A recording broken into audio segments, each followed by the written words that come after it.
already, that maybe Tim Miller could help us, or anyone, that we here project on the screen headlines, what we can do, and we collect points from you, good ideas, and then everybody can contribute 1 or 2 headlines, you know, in terms of what can we do in the field of policy, what can we recommend, what can we do on the sector of civil society, NGO, what can we do in the field of media, you know, and already maybe now, at some point, of course you should listen to what's been said here, but you can think of 1 or 2 proposals, maximum 3, as a headliner. Yeah, think that you would be for a newspaper, you make a headline, like your proposal, what can be done.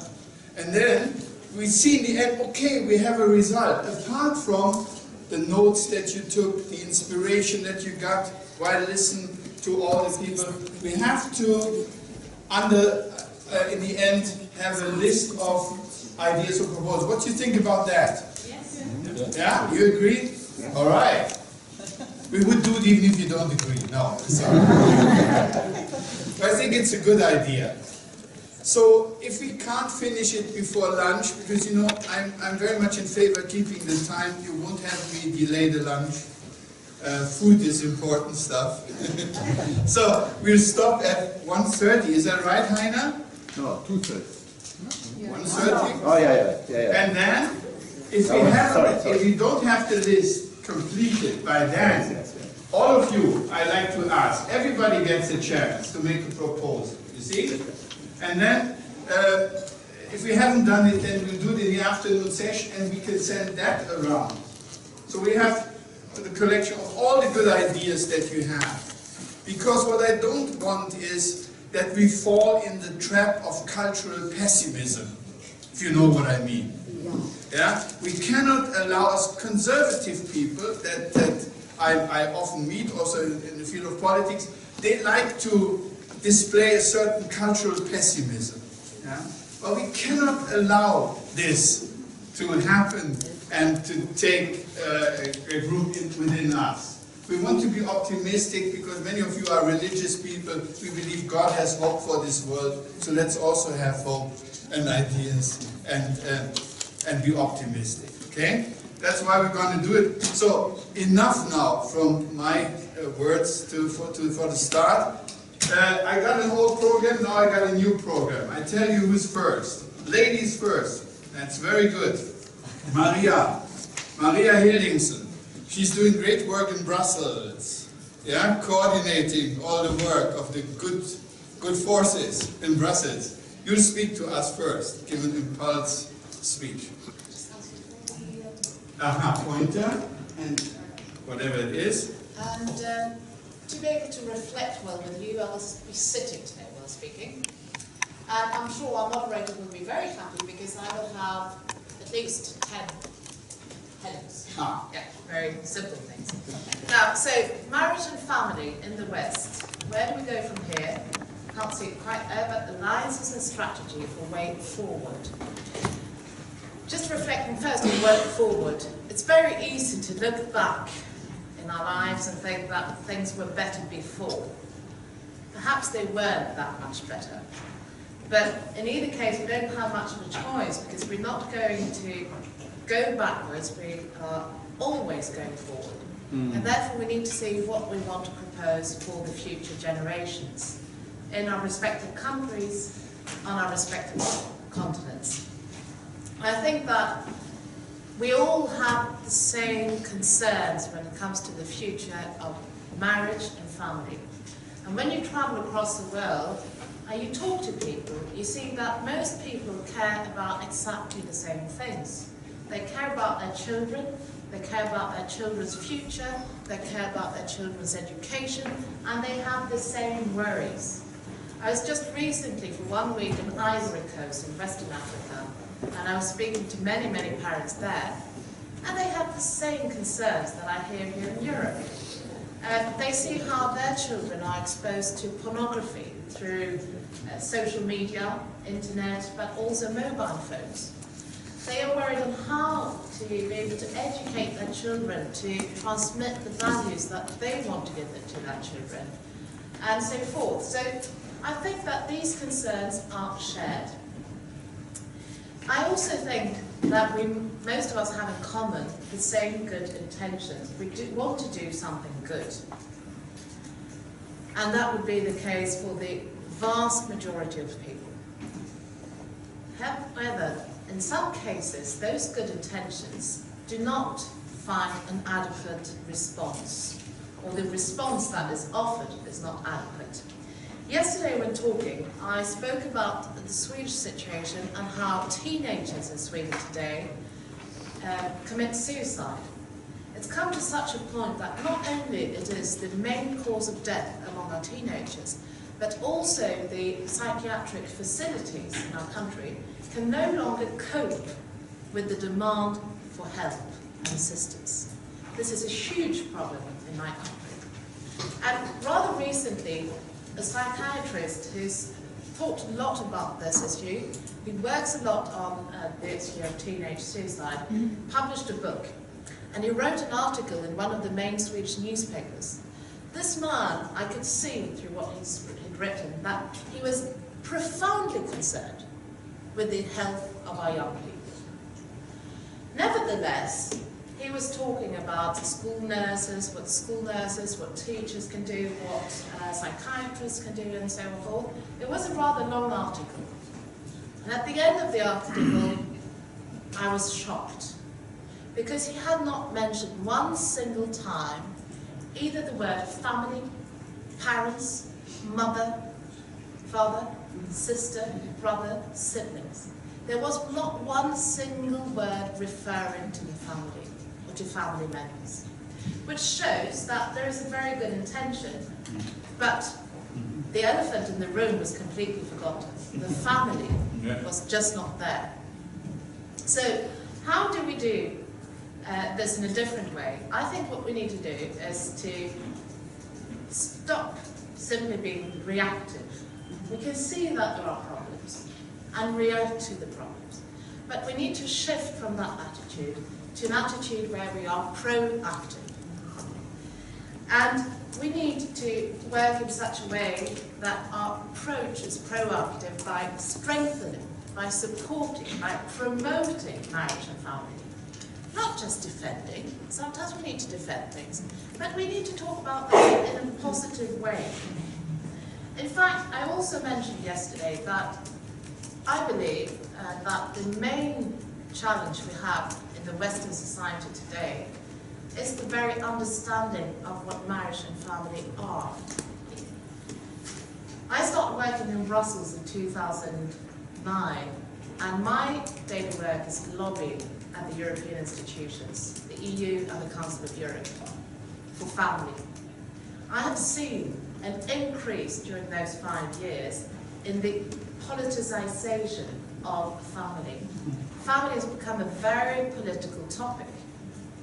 However, that political, ideological struggle is extremely far from what most people experience. And that, I believe, is true in all the countries. So there are two things here, and I will now go into my headlines, which are very short messages. But one thing is that we need to think of what do families need to be able to thrive. And this is about family policy in general, supporting families, making sure they have adequate incomes, decent incomes, that they have adequate services, and that they have enough time together. Because if we do not spend time together, it is very difficult to build our relationships. And then on the other hand, there is work which is done at the political level, and I will now go into that slide. So where to go from here? I think the first point is that we need to convey our vision. And honestly, if we're at this point today talking about marriage and family, it is the proof that we've not been very good so far at conveying a positive vision of family and marriage. Family is often seen as a problem. We talk about conflict, but family is the solution to many things. And first and foremost, family is a source of many things. Of love, of understanding, of sharing, of forgiving. All those things we cannot pay for, just like Beatles said in their song, I can't buy me love. All those intangible things come from the family. The family is a source of well-being for each one of its members, for the family as a whole, and for society. We also need to map the current situation. Where do we stand? And understand our opponents, if I may say so, and their strategy. There are certain strategies being operated in the political institutions, in the areas of family and marriage. But what lies behind the motivation to promote those strategies? Most of us are looking for what is good. So what went wrong? Why are those responses not the responses we need to help families and marriage prosper? We also need to identify the opportunities. This year, 2014, is an opportunity since the UN is commemorating the 20th anniversary of the International Year of the Family. But there are lots of different opportunities. And there are so many cross-cutting issues where we can talk about family. Economics, employment policies, demography, education. Family is a transversal issue. So there's not an end to the opportunities. We each need to see what opportunities we can seize. And I think we need to set up a roadmap to maintain political positions where family is a real priority, and also plan ahead in order to be able to act in a proactive manner. And that includes covering all areas of concern. It's not just talking about employment policies, but we also need to talk about education policies. It's not just about conciliating couples. It is also about making sure they have enough time for their children. And that is about employment policies. I have this intuition that the way work is organised today in the Western societies just doesn't fit with family life. As a woman, I'm not yet a mother, but if I am to be a mother, I'd be happy to stay at home for a couple of years with children. My mother did this, and I'm very grateful to her. So if I can, I would do that. But what does then happen to my professional career? Will those years be taken into account and seen as an asset to a future employer, or not? So we need to valorise the invisible work. And in fact, the OECD published a report in 2011, which is called Cooking, Caring and Volunteering, the value of unpaid work across the world. And it states that in the OECD countries, this invisible work, whether it's done within the home or as a volunteer, counts for between 20 and 25% of the GDP of the OECD countries. We do not necessarily need to pay for that work, because if we do no longer have anything that we get for free. But we do need to find ways to valorise it. And it can be valorised through pension benefits, for example, for mothers or fathers who stay at home. There could also be not a diploma, but some form of formal recognition of those social competencies that are developed. Also, if we want to cover all areas of concern, we need to strengthen our networks. This conference is an excellent opportunity for people to meet and to network, and we need to continue to create those occasions where people who share the same concern can meet, share experiences, and strengthen the networks across Europe and across the world. Being based in Brussels, I'm in contact with many people in Brussels, but also across the whole continent. And right now, I'm starting to develop contacts with many other countries beyond Europe. And I see how much we can learn. I was going to Ivory Coast to give lectures on family, marriage, and international politics. And in fact, I thought I was coming to share something. I think I received a lot more than I could give. So it's not a one-way situation. And the fact that you have networks gives the capacity to mobilise quickly. This means that you need to nurture the networks, you need to meet with people, you have to know people. But today we have communication tools that allow us to share information, to trigger actions, and to act very efficiently at a very broad scale. That is thanks to internet. But you're not able to do that if you have not met the people and you know how they work, what their concerns are, and also what their capacities and limits are. You cannot do everything. But I think that in a virtual society in which we live, we should not forget the importance of time spent together wisely to invest that time for future common work. And this gives us the capacity to network and mobilise at the local, at the national and regional and international levels. We also need to be very present in the media and also in politics, providing reliable information about our issues. There are many studies around on all these issues of marriage which are not very reliable. There are flawed studies, flawed surveys in some cases on some of these issues. So reliable information and also correct wording, because a lot of harm can be done through one word. It's better to keep your mouth shut sometimes than open it. And when you work in politics, if you want your message to get through, you do need to be very careful about the wording that you're using. But we also need to develop more positive wording on the issues of marriage and family. Today, I would say, in the case of the Western society and the definition of family, we have a tremendous work ahead of us in terms of finding good wording that is conveying a positive message of all the benefits of marriage and family. This is one of the major things we need to work for the year ahead.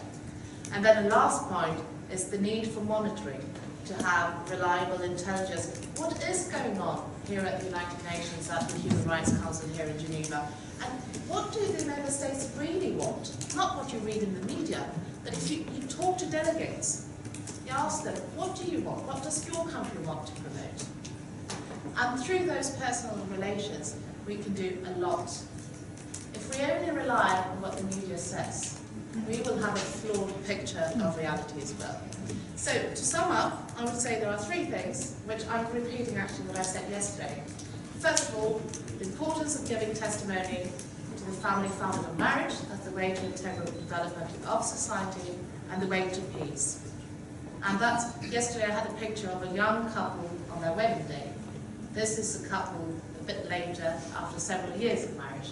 So it's not something you just do on your wedding day. Yeah? It's much more than that. It's an everyday life. Secondly, it's the World Cup football, so I put a football in there, but you need to support and not replace the parents as first and primary educators of their children. There is a tendency in many countries to talk about what the experts say. Now, for example, there was a document which was published here in Europe in 2010 by a German federal authority and the Europe Office of the World Health Organization called Standards for Sexuality Education. This document, in its introduction, starts with the words, experts say that sexual education should start from birth. Who are those experts? They are not the parents. And further down the line in this document, you have a whole set of things that these experts suggest that children should be taught. And this is where you will find something which has been around in the media lately in Europe. Children aged 0 to 4 years old should be informed about the pleasure when touching one's body, but also about early childhood masturbation. Now, if you take that a step further, a toddler who's newborn, who doesn't speak, who doesn't read, who doesn't talk, cannot learn about childhood masturbation or be informed about it unless there's an adult to instruct that child. So we're either in a situation of incest or of paedophilia. And this is in a formal document published by experts. So those experts, I think, have less constructive ideas than the real experts, which are the parents. And it's very important that parents are encouraged and supported, and not being told that you do not have enough skills, you do not know enough about pedagogical issues. Parents need the support from schools, but they are the first educators. And thirdly, to make families aware that they have to make themselves heard. They have to raise their voices. This is part of the core work that our organisation does. We represent family associations from 16 different European countries. And at the European level, we are working to make their voices heard. We represent millions of families from across Europe. Of course, those families in their everyday life, they don't have the time, perhaps not the ability or the possibility to make themselves heard in the media. But by being a member of a family association, they can be represented both at the national and the European level. And that really makes a change, I can tell you. When you come to meet a politician and you say, well, our organisation represents this and that and that and that organisation from those countries and so many families, that does give a voice to families. But families must become aware of the fact that they can act through rather simple means, and that they are not an object of rights, but a subject of rights, and as such should be active and taking their part in social life. Thank you very much.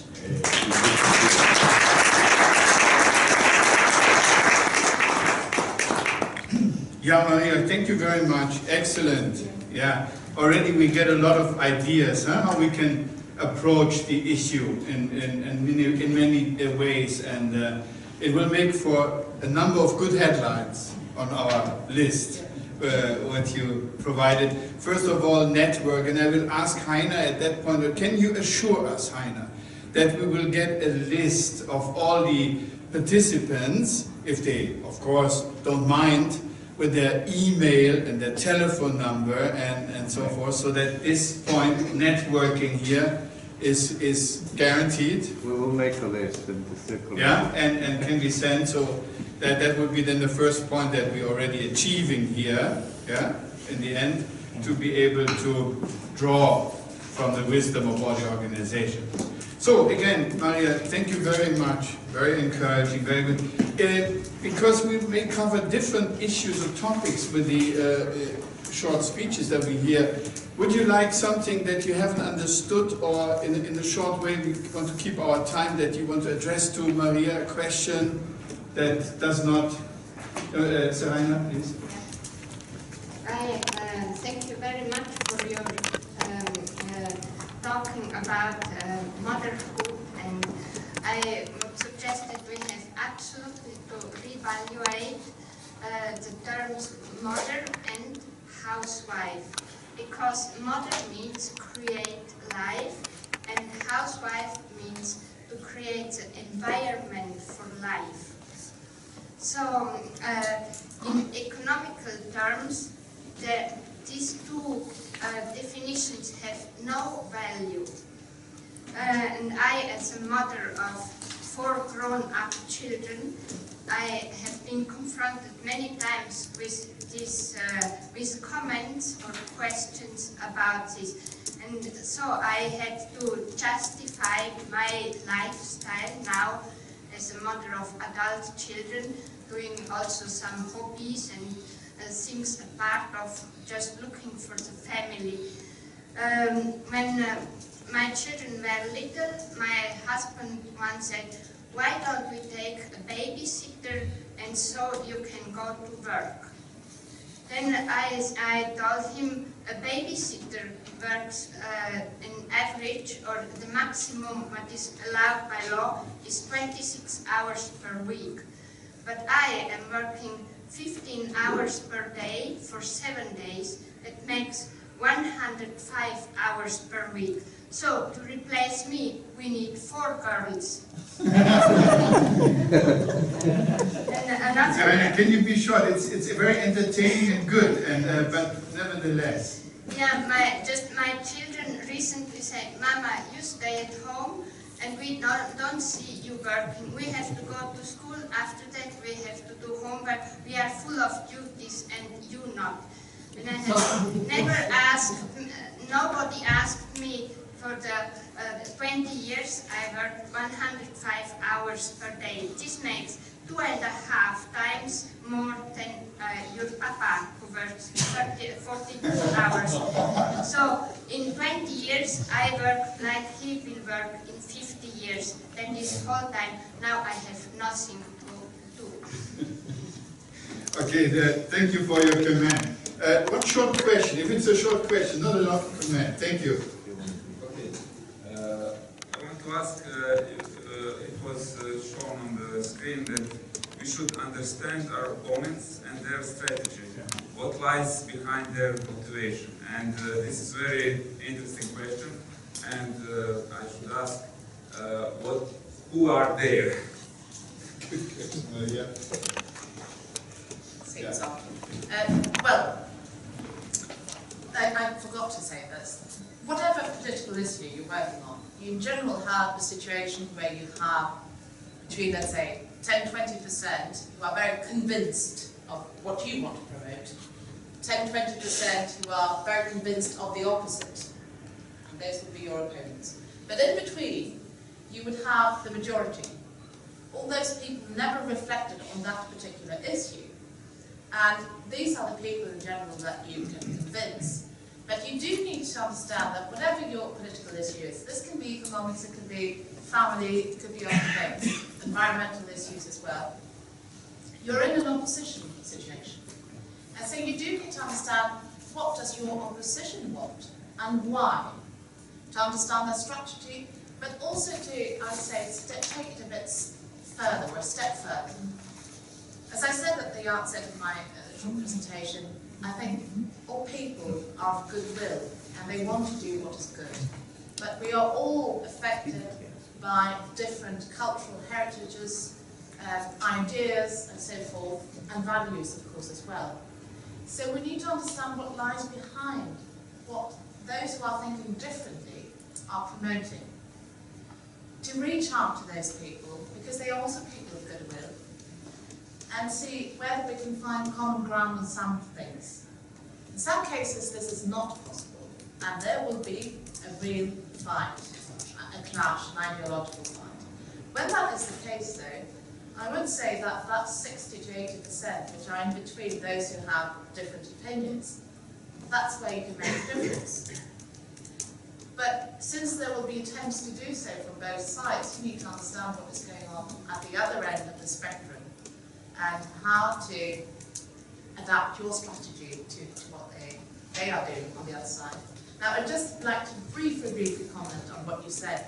The Swedish Minister for European Affairs, she said in an article not very long ago that the European Union cannot afford to have the best educated housewives in the world, and they should be working. Yeah? This young lady also said that being a mother at home is to have a brain in vain. Yes. Now, she's a very firm feminist, and I think that there is a lot to be done there as well, not only to promote marriage and family, but also motherhood and fatherhood, because both are needed. And that is another area where we certainly need to develop. Okay, thank you very much. We're getting into trouble, but okay, go ahead. No, behind you, Dieter. There's a... Push the button, please. Merci. Alors rapidement, franchement, j'ai beaucoup apprécié votre intervention. Il y a deux points que j'ai retenus. Votre expérience africaine, vous dites que vous êtes en Côte d'Ivoire, et quelque part aussi, voilà, vous avez dit que vous ne pouvez plus au niveau occidental, avec tout ce qu'il y a comme réalité actuelle de la famille, vous ne pouvez plus faire marche arrière, il faut avancer. Et moi, je crois que pour bien avancer, on doit aussi faire un bilan de ce qui s'est passé.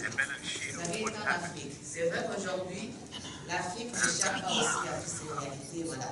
Africa does not really escape from the media and everything. And we have also our C'est vrai que nous avons nos droits, mais nos droits africains sont un peu calqués sur les droits européens.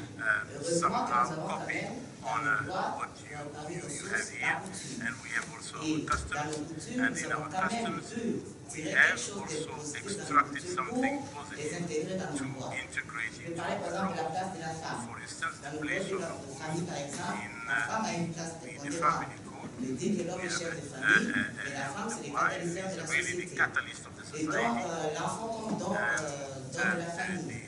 Et puis, il y a toute une organisation, le système patriarcal, ça veut dire que quelque part, nous avons quand même certaines valeurs. C'est vrai que nous sommes pauvres. Moi, je crois que la pauvreté en Afrique cimente aussi la famille. En Occident, nous sommes matérialistes, nous avons rapidement. Et puis voilà, juste pour dire qu'il y a quand même ces réalités, il y a certains aussi par rapport au divorce, nous avons la médiation, nous avons les conseillers conjugaux, nous avons le respect des aînés. Alors c'est pour dire, enfin je vais en finir là, que vous pouvez aussi puiser sur certaines valeurs en Afrique pour améliorer les lois au niveau européen, et comme vous êtes à Bruxelles, parce que nous avons que le gouvernement applique les lois qui sont votées par le Parlement. Je vous remercie beaucoup, madame. Je ne sais pas de quel pays vous venez. Ah, je suis de la République démocratique du Congo. D'accord. Et au fait, effectivement, tout d'abord, sur le premier point, il est très important de connaître son passé pour savoir où on va. Évidemment. Donc, ce n'était pas pour oublier le passé que je disais qu'il fallait regarder vers l'avant. Et deuxièmement, je pense effectivement que le continent africain, si vous permettez de parler de façon aussi large, a beaucoup à nous apporter. Et l'héritage culturel de notre continent est une ressource dans laquelle nous devons puiser. Vous avez gardé beaucoup de sagesse dans les différentes traditions culturelles en Afrique. Et c'est une vraie ressource que les Africains aussi doivent promouvoir. Nous avons besoin de vous. C'était mon message en Côte d'Ivoire, c'est que nous n'allons pas nous en sortir en Europe, surtout en Europe occidentale, sans le recours de vos pays, de vos traditions. Nous avons réellement besoin de vous. Okay. Yeah, good, very nice words. Yeah, that's also good if you plan a demonstration in your city. Invite the Africans. Because they know a lot about the value of family. Okay, without further delay, we had already a very good presentation of Richard Kane the other day, and he's on the schedule today. We're looking forward to that. What else you can give to us today? So you have the floor, it's your turn. Thank you very much. It's nice to be here again. Are we all feeling okay? Yeah. Good. I was just kind of trying to gather my thoughts about all the different things that we've heard yesterday and today, and try to put it into a little bit of context to move forward. As I mentioned yesterday, I'm an unashamed supporter of marriage, and one of the things I've learned and has consolidated in my mind here is that if we want to have strong families, we just have to unambiguously support strong marriages. You can't have kind of ambiguity about the value of marriage as opposed to cohabitation, because the rates are very significant. You know, we heard from Harry over and over again, and other speakers as well, that it's the married family which is the stable family, and the fragile family is the unmarried family. In fact, in our country, more or less, the levels of marriages and divorces have been static for nearly 30 years, but the increase has been in the unmarried family. That's the fragile family that we've seen over and over again. We also know, you know, we've heard some fantastic research from our American friends, and like I said yesterday, I've been working in this field for nearly 2 decades, and for 2 decades people have been producing research into what do you have to do to have a successful relationship, trends, all the rest of it. And I detect like a real kind of a displacement activity, I would call it, in terms of research. In as much that those of us who are academics, you know, it's very comfortable to think, well, we'll just commission a new piece of research about more or less the same thing. But folks, we know what works now.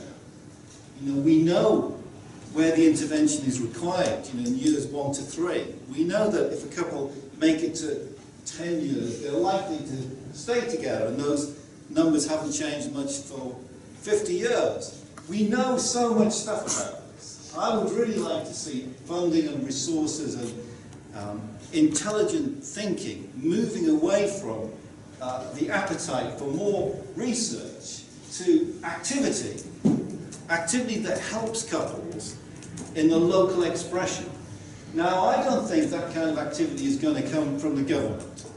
I don't think the governments are well placed to be providing those level of services in local communities. I think it's the voluntary sector, NGOs, churches, other faith groups, whatever. I think those are the bodies which are well placed to be providing the local expressions to support couples and families in the local area. It's what I've seen happen. You know, the fabulous course produced by the folks at Holy Trinity Brompton in London, the marriage course, is now in something like 140 nations in the world. It is prolific, and it is really successful. I don't know if you know about it. It's a course, and they invite couples along, and it's an 8-week. It's like one evening a week for 8 weeks, and couples come along and they learn about communication skills, and all the usual things, all the stuff that the researchers have been suggesting is really important. It is successful. And one of the reasons why it's successful is that it's scalable. Because the other thing that we need to focus on is we need to focus on resources for couples which are scalable. So what I mean by that is it's scalable in terms of you can get the box, which is the marriage course box. In it is a DVD and workbooks, and you don't need to be a highly skilled person to run it. You need to be skilled enough to be able to put a DVD in a DVD machine and give everybody a cup of coffee. Now, that's not a highly skilled person, is it? You know, so that's beautifully scalable, and because it's scalable, that's why it is becoming such an amazing resource all over the world. It's available in goodness knows how many languages and phonicos. So we don't need more resources. We need, I would suggest, other resources which are like that, which are scalable. We don't need more research, and I challenge you, if you're about to commission some research, to say, hold on a minute, has this already been done elsewhere in the recent past? Because it probably has. So I would say let's think about empowering the voluntary sector. One of the difficulties if you say we want the government to do things like this is that the government then gets labelled with being, I don't know if this translates, but the nanny state. Do you understand what I mean by that? It's the state interfering in the private affairs of couples. And you know, if I was a politician, I would hate to be called like the nanny state. So the government has to be involved in policy to some extent, but then what the smart governments do is they empower the voluntary sector and NGOs to do what they do really well. So we have to find things that will work and are scalable. Now, my own project, do you want to put that website on? I'm really committed to the marriage project, so unashamedly I'm going to tell you about it just for a few minutes, okay? But before I do that, let me just give you an example. I was at the press launch for Marriage Week in the Czech Republic a few years ago, and I was about to get up and just share a few words, and a lady next to me, like you, she gave me a nudge and she said, "Oh, Mr. Kane, thank you for bringing to us Marriage Week. It's changing our nation." And, like I said, wow, that's a big thing to say. Can you explain? And she said, well, yes, she said, I work for the government. I run a course for women in my country and in Prague. And in my country, when a woman has a baby, she has 4 years off work. You know, it's extended leave. And she said, therefore, the government wants everybody who is off work like that in some kind of education. So she said, because it's National Marriage Week, which has become institutionalised in the state, she said, all the women that come to my group are all doing a marriage education program. So I said, oh, that's really good. She said, there are 500 women like this in my group, and they've all come with their husbands and partners. So I said, that's really good. She said, there's 480 groups like this in the country. And because Marriage Week is institutionalised, they're all doing it. That's a lot of people. You know, that is a significant segment within the population of that country. And that's why she said, what she said. So the reason why I'm such a great fan of Marriage Week is it becomes institutionalised within the country. It's just for 1 week a year, and because it's for 1 week a year, what happens is partners who would normally not be able to work together for a whole year, they will kind of work together for a few days for a greater good, because they recognise that by working together, such a thing happens. So this is the international website. If you just want to scroll down, you'll see all the countries that are participating on the right there. Why don't you just click on the one from, oh, I don't know, shall we look at... Look at Italy. Why not Italy? No, Italy's one of the weaker ones, actually. But if we look at... Sorry. I want to show you something. I want to show you something on the UK. If you can just click on the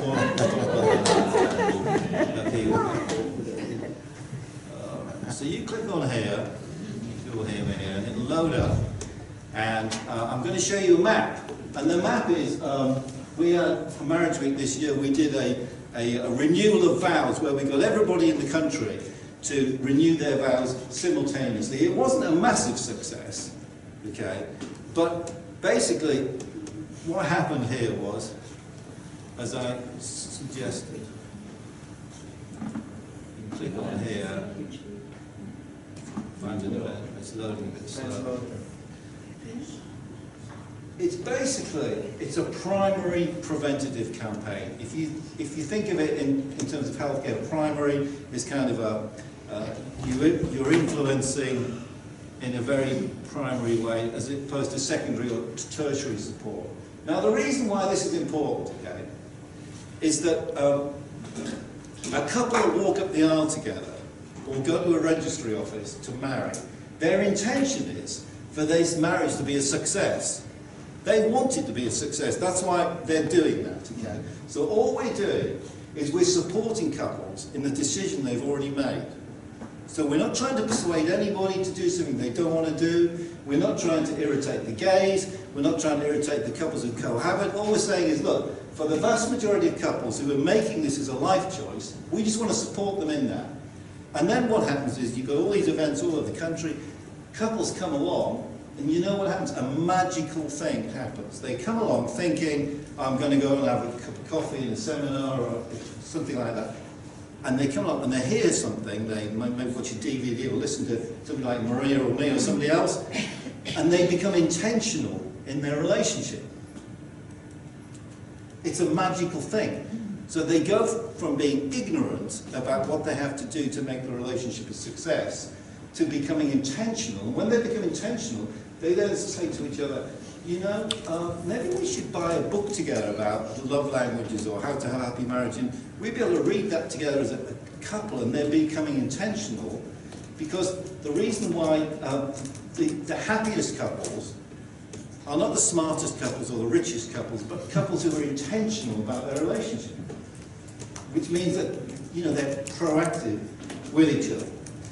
Let me give you an example of this. You know, in my own church in England, we ran an event, one of these events here with the Dots for Marriage Week, and I was speaking at it, as you might imagine, with my wife. We were doing a seminar, and the place was full of strangers. The place was full of people who had gone on the internet, or they had read about it in the newspaper, and they thought, I wouldn't go to church, but I'm in a marriage, so I'm going to go along and find out what's going on. I met at the table, there was a couple there, and I said to them, who are you? And they said, oh, we live a few miles away, we heard about this, we wanted to come along. And I said, well, you're welcome, who have you brought with you? And they said, this is our son and his girlfriend. And I'd never seen them before, and they came along, and they had a lovely evening, and they renewed their vows, and they went away with a resource pack to help them to move on to the next thing, where they might do the marriage course or something else like that as well. Big success. Now, can you imagine how exciting it would be if, instead of doing this in 24 countries in the world, we were doing it in 100 countries in the world, where every nation in Europe all doing it simultaneously. I would suggest, given the numbers of people that are involved, that if that happened, we would be able to have quite a significant influence in these halls of power and in others as well. So what I dream of is a grassroots expression which comes from the bottom up, but has significant influence then towards the top. So my challenge to you is, as I come to an end, my challenge to you this morning is, when Marriage Week comes around in your country in February, why not get involved where you are? Do something that moves you away from being the kind of people, respectfully, who kind of are looking at research and academia, to kind of interfacing with couples in a very local expression and helping them and finding out what those issues are at a local and a grassroots expression. I think that's a really good thing to do. And I was just terribly interested in the things that Hugh said about this particular policy about sex education for youngsters. Folks, who are the experts? Those of us who are parents are experts. You know, who needs all those experts who are, you know, taking us somewhere that is ridiculous and silly? So if you kind of think, if you sit here and think, well, I couldn't do anything, you know, yes, you could. You could get hold of the marriage course or something out of the box kind of resource, and you could become a resource provider where you are. 2 minutes. I'm just about coming to land. It's just I just have a final comment, which is that we have seen a shift in my country in the perception of the value of marriage. You know, we had Ian Duncan Smith, the Minister for Social Affairs, for Welfare and Social Affairs in the UK government. We had him along to speak at a Marriage Week event in Parliament a couple of years ago. And he stood there, and he's been in Parliament quite a long time, and he said 10 years ago, he said, I was the only person in Parliament who would use the M word as in terms of the marriage word.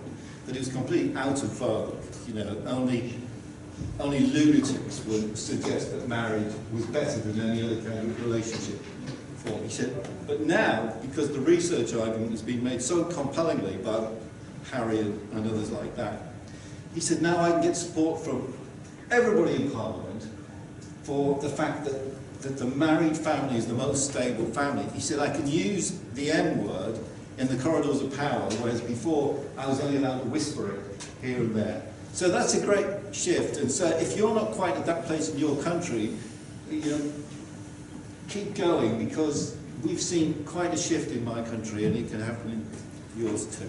Thank you very much.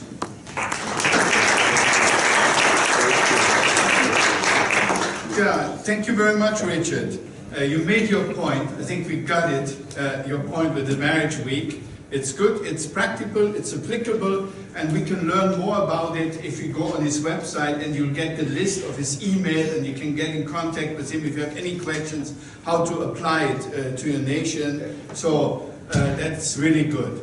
My concern is that we keep in time, and I still in my mind I want to see the list grow with our headlines, you see. Therefore, the next speaker, I want to ask to have also in mind what's your main message that we can take with us home. What is your good proposal on that? And please also, from time to time, look at that nice Patek Philippe watch up there.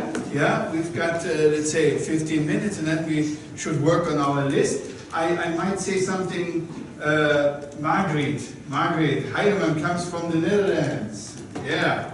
She's an educated and family counselor, and you give us another good point. I hope so. Yes, thank you very much. Good. Sorry. Next to her is her husband that wants to support her. Yeah. Isn't that nice? Carry the water bottle. Well, thank you. Yes, my name is Margriet Heidemann, that's my maiden name note. I am a family counselor, as said, and the facilitator in Holland for the Neufeld Institute. And I noticed that some people already heard about Gordon Neufeld. The Neufeld Institute interprets the modern developments in classical developmental science, which includes the important link between attachment theory and neurobiology. Developmental science is the psychology of helping children grow to their full potential. Now, I think that we need to be aware that not all organizations and people are interested in growing children up to their full potential. In many cases, in organizations where we're talking now, the main purpose is to get children independent and productive as soon as possible. Any seed or egg in nature contains all the ingredients in itself to develop the qualities of the plant or animal it will become. The only things needed for such healthy growth are nourishment and rest. Thus, also human beings have in themselves the capacity to grow, learn, and become healthy adults on conducive conditions. What, in essence, does it mean to become a socially and emotionally healthy adult? What constitute the fruits of maturation?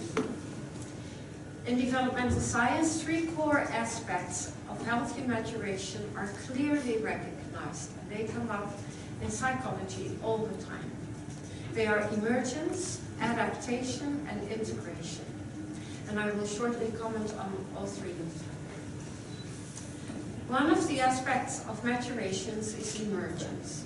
Just as a plant well-rooted in the ground will emerge from that ground, so a well-rooted child starts at a young age, emerging as a viable, vital being. Healthy children are interested and curious, eager to try new things, full of plans and goals, creative when alone, eager to learn. They assume responsibility, value uniqueness, seek to be their own person, and regard the separateness and boundaries of others. Adaptation is the second essential aspect of maturation. It is a process in which a child is able to accept that something is not working for him and can be sad about it. Healthy children can resign from a pursuit of what is impossible. The fruits of adaptation are learning from mistakes, benefiting from correction, resourcefulness, resilience, acceptance of limits, no aggression when frustrated, and recovery from loss or trauma. And finally, the last core aspect of maturation is integration. This is the crowning achievement of nature. It normally begins to develop between ages 5 and 7, and is the experience of double thoughts and conflicting emotions. Thoughts like, on the one hand this, on the other hand that. The fruits of integration are self-control, capable of courage or persistence, patient when frustrated, considerate, civilized, beyond black and white thinking, and sensitive to moral issues. Wouldn't we want to see these characteristics in the adults in our society? Wouldn't this be the sort of people which sustain our society, both socially and economically? It is very sad to see that many children in our society today are not developing well in these areas. So many are, instead of being emergent, indifferent, passive, uninterested, have no sense of agency or responsibility, lack a sense of separateness, and are easily bored. Instead of adaptive, many are demanding, inflexible, bossy, entitled, don't learn from their mistakes, can't handle adversity, and are easily provoked. And integration is so limited in many young people growing up into adulthood. They are explosive, inconsiderate, impatient, give up easily, and are uncivilized. It is clear that growing up doesn't automatically result in maturity. Our next question then is, how do these children in our Western society lack anything? What are the necessary ingredients for healthy maturation? Of course, children need food, shelter, and sleep. But the even deeper need is the need for human connection. What a child needs most for nourishment and rest is a warm and safe relationship with a caring adult. We call this attachment. It has been mentioned before in these days. Research of the last half-century has undeniably shown that attachment is the preeminent need of young human beings. The capacity for relationships is gradually developed in 6 sequential phases in which each phase adds a new, complex way of attaching to the previous ones. If conditions are ideal, a different mode of attaching should emerge in each of the first 6 years of a child's life. The first phase is in the first year of life and is an attachment through the senses. To be happy and at rest, babies need to see, hear, touch, smell, and taste their primary caregiver, which in most cases is the mother. The infant will do whatever it can to maintain contact. When closeness is threatened or disrupted, it will express alarm and bitter protest. Nursing is an important means of attaching through taste, smell, and touch. The senses are the only way of attaching infants can use. They are not capable of any other way. The second level of attaching is easily observed in toddlers. The child seems to be like those it feels closest to. It starts having the same gestures, attitudes, and tastes as its parents and learns to speak the same language. The next phase is belonging and loyalty. In order to feel connected, the child wants to be part of and belong to. The attaching child will lay claim to whomever or whatever it is attached to, be it mommy or daddy, baby sister, or the teddy bear. And what we hear much at this age is, "This is my mommy." During the 4th year, if circumstances are positive, children want to be important to a parent figure. It is all about significance. To be dear to someone is to ensure closeness and connection. As the child develops, the roots of attachment grow deeper and it gets to a level of emotional attachment. The limbic system in the brain opens up and children can actually feel love. Kids give their hearts to those they attach to. This level of attaching is so strong and deep that now a child can endure temporary separation much better. But of course, emotional connecting is very risky. It can make the child very vulnerable. When we give our hearts away, there's a risk of them being broken. Finally, no sooner than during the 6th year, a child wants to share with its parent everything that's in its heart. It now has his or her own identity. The deepest form of attachment is being known, sharing inner thoughts and feelings. This is a very vulnerable place to go, but in a good relationship, it is the ultimate form of intimacy. When children grow up without developing these deeper attachments, they miss the capacity to attach on deeper levels, which may hinder them in many ways in the future, especially in other relationships.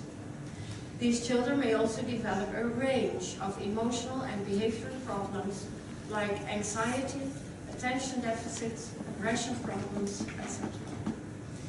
Because they have to harden themselves against wounding. If children are not in right and warm relationship with their caregivers, their feelings shut down and their development shuts down. The brain is capable of growing children up and of protecting them, but it cannot do both at the same time. So, at best, children grow up being close to the primary caregiver or caregivers, usually parents, during the first 5 or 6 years of life. If that relationship becomes deep enough, the child will be able to deal with separation much better. As these relationships continue well, the child will slowly develop to become his own person and will be desirous and able to positively participate in society by way of study or work. By taking the parents of young children out of their lives, we create troubled and immature adults. We used to live in small communities with the extended family of the children around them, where everyone knew everyone and where we shared the same values, where our children felt at home with their teacher because he was a friend of their parents, and where they could attach to their teacher because he was the same person all year and visited the homes. When mother had to be away, the responsibility was passed on to another adult in the attachment village of the child. A grandparent, aunt, friend, good neighbor, etc. It was not necessary in those days to be informed in the role of attachment in our lives. Each experience of a child was already within the context of attachment. We don't have this luxury anymore. In our present situation, parents need to intentionally create an attachment village for their children. If a mother of young children needs to work, the best replacement for her is one person who connects with both the family and the child, one who becomes, quote-unquote, family to the child. When children go to school, no sooner than age 5 or 6, teachers need to take the opportunity to connect with them and their parents. The education systems need to be informed that we do not need more programs to gain the interest of our pupils. We don't need new models. We need more and deeper attachments so that we will produce interested and eager to learn pupils. Schools need to be aware that we don't need more discipline. We need more connection with pupils, especially the ones who don't behave. We don't need more anti-bullying programs, empathy training programs, and socializing programs. What we need is well-connected, happy families. And with a focus on professionals and programs, we are often defeating our own purposes. Social policy makers focus primarily on the economy. If our governments require mature adults who become enthusiastic, innovative, civilized professionals who contribute to society, then their best bet is to strengthen families, and we need to make them understand.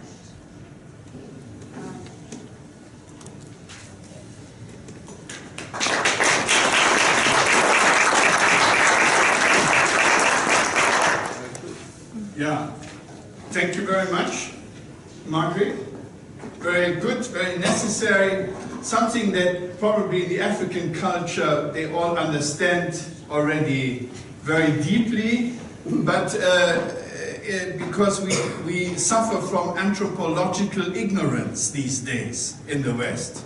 That's how Christa Mewis, called it, anthropological ignorance. What do human beings need? Who are we? Then we definitely better listen to Neufeld and what Margaret explained to us. So very valuable contribution. Now we arrived at the point, it's 1:10. We have 20 minutes. You either have the chance to ask questions to the last two, or we right away go into producing the list. Who would like to have a question that he feels should not be delayed? Okay, you can ask. My question is, the only release... To whom do you ask this question? To all of you. The only press release I read from the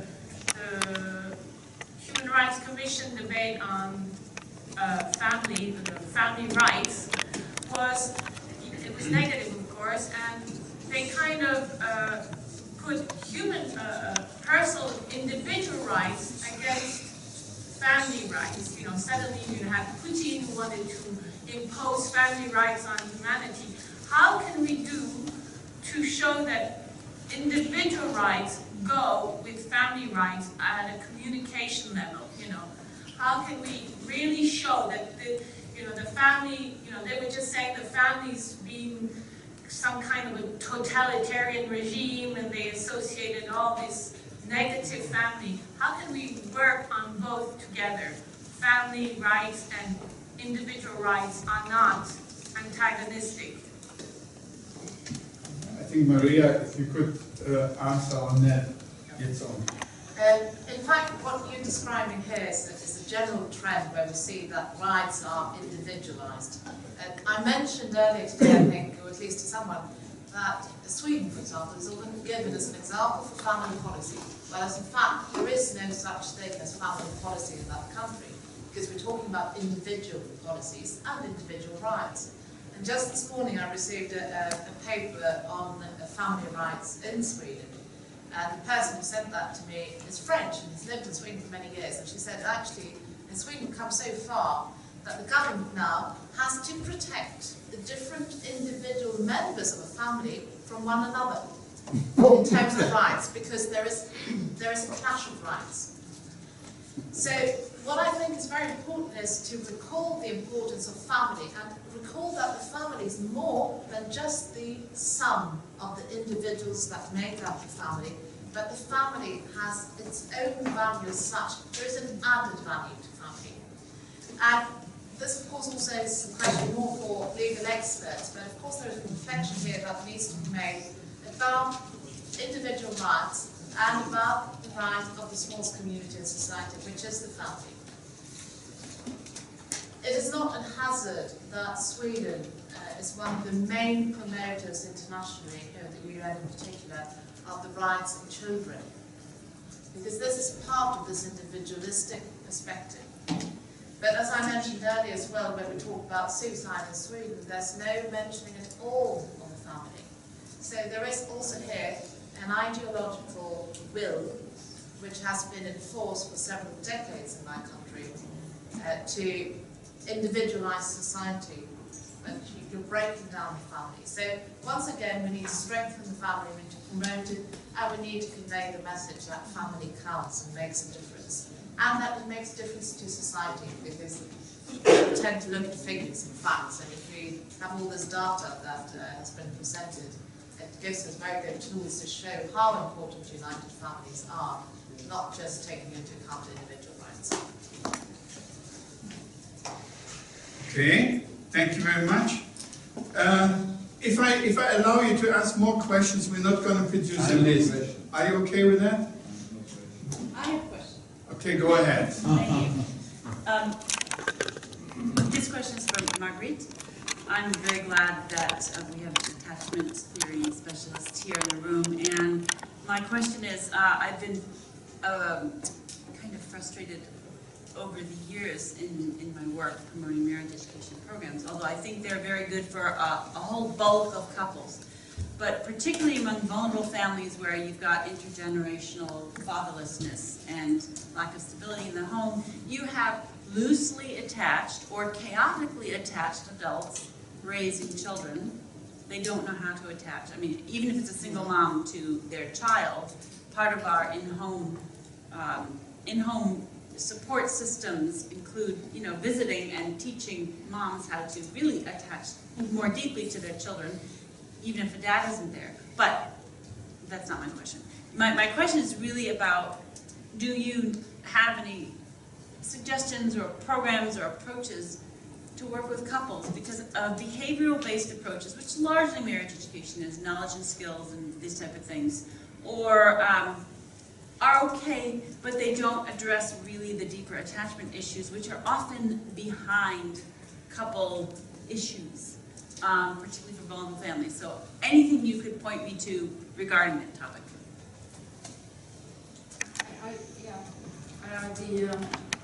The theory about attachment and different levels is also applicable in couples, not only for children, but also other relationships. And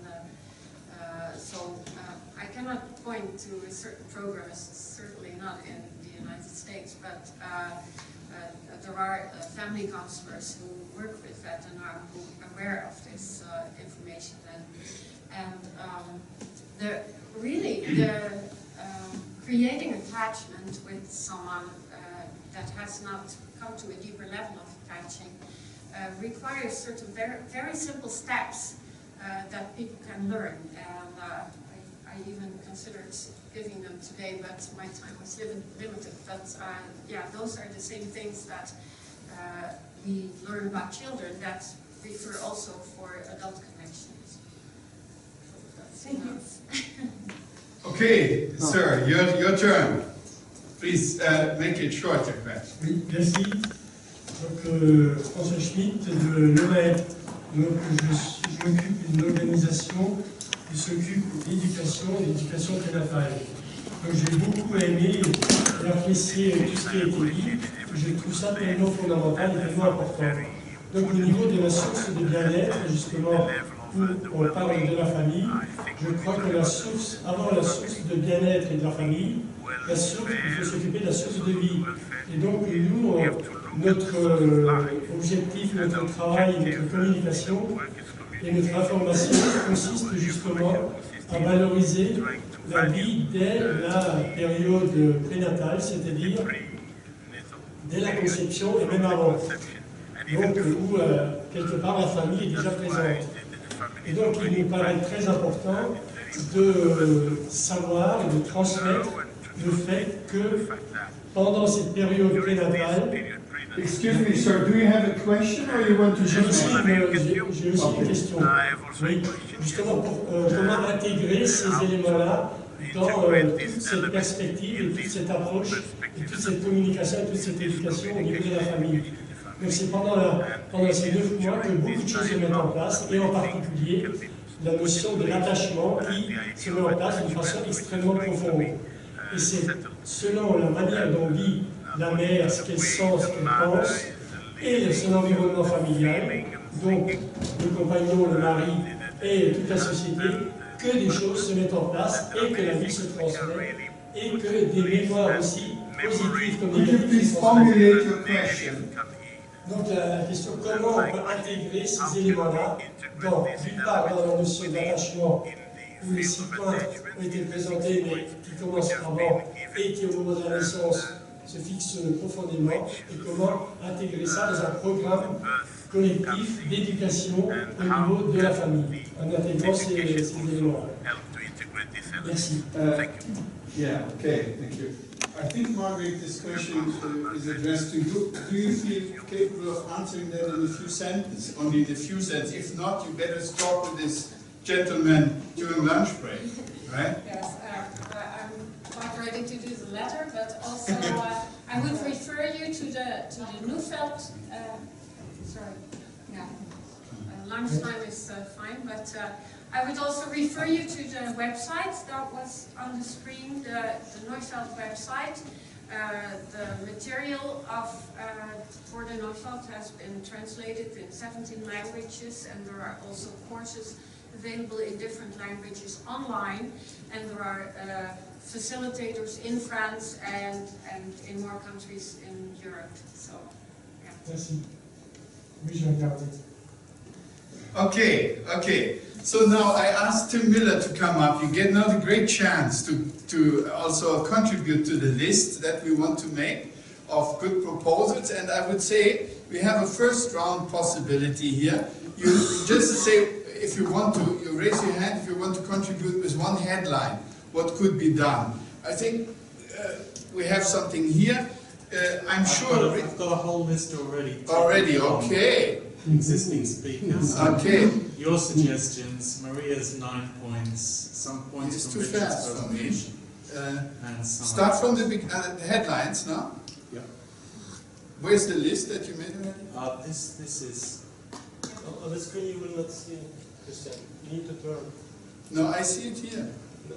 I see the same thing here on the monitor. Yes? Yeah. Okay. So, from Maria, you took... I just took her 9 points from okay, that's fine. So and then Richard, I think Maria has no objection against that. And Richard's point, I would say, if I had to make one line, is create this marriage week in the country. Is that right, Richard? Yeah, sure. Yeah, that's his contribution. Then, yeah, if you have another headline. Mr. Schmidt was first, and then everybody gets a chance. I tried to make it in headlines, but I need just a few sentences. First, this conference is, I think, for all of us very inspiring. So my first suggestion is, as we all realize, this topic is not going to be a topic we can solve quickly, that we decide twice a year or even more an ongoing conference on this topic with even more specific points to continue. And second, I suggest that we get the facts of the data which we heard about the United Kingdom, how much is spent Bensons for all our countries as much as possible, and use this as a tool to bring into the awareness in our countries, because I think that is a political measurement. We can really make some impact. And then, from there, I support completely the idea of the successful marriages, but I like to suggest also to our governments that we should celebrate marriages who are successful. You know, when you have a car insurance and you don't make an accident, it's lower premium. So I suggest the governments will lower taxes or at least health insurance after 3, 7, and other years. Okay, wait a minute. Tim has to follow that. Tim, put that in, please. Yeah. Yeah, it's true. I mean, you know, even after 3 years, okay. I suggest a free family or refreshing honeymoon trip. Okay, fine. Even if you have many, we make another round, maybe even in the time after lunch break. For now, please make one, if possible, one suggestion. I can't give not Heiner the word. Yeah, it's not a suggestion. I have to say, actually, this session should limit to the topic that we said, alliances and strategy forward. So I would say the first session was capacity building. So what you're saying, I think we can take these valuable points, but maybe if you want to make suggestions, make the suggestions that are related to that. Not necessarily, Heiner. No. Don't limit that. Let the spirit flow. Let the spirit flow. Yeah? A good suggestion is a good suggestion. Anyway, but we'll it have fits this in our topic afternoon time to bring things together, but just don't forget. No, these are bringing things together. Yeah. It's Okay. related completely to the... Yeah. Go for a headline. 1 point. Okay, doesn't work. We hear you. Okay. My suggestion, I was encouraged again to do something which I did several times, several years, to have a celebration as in Vienna on the national level for a true family award to honor family, to honor parents. Yeah. And I would suggest this with the supporters of I hope many family organizations to do something like that on the European level. And I started also a campaign, an image campaign for responsible parentship, is under the title "Parents: The Foundation for the Future of our Children." Yeah. That's it. Yeah.